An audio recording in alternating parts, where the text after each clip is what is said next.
Sa halagang 30,000 piso, ibinenta umano online ng isang ina ang kanyang 3 taong gulang na anak. Paliwanag ng narestong suspect na gawa niya raw ang krimen dahil sa kakapusan sa pera. Nakatutok si Bea Pinla, exclusive. Hinuli ng mga tauhan ng PNP Women and Children Protection Center ang 27 anyos na nanay na ibinenta umano online ang 3 taong gulang niyang anak sa halagang 30,000 pesos. Ito ay usually ginagawa online. Kaya meron kami mga grupo na nag-undercover, nag-join para sumali sa mga grupo regarding sa baby selling.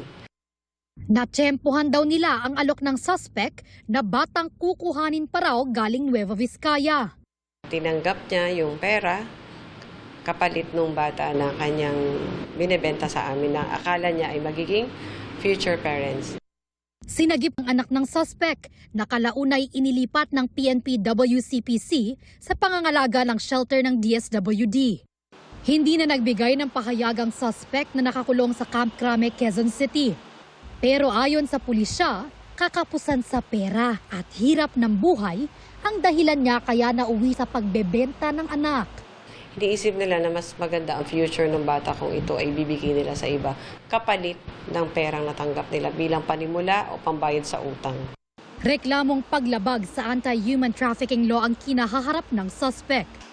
Para sa GMA Integrated News, Bea Pinla, nakatutok 24 oras.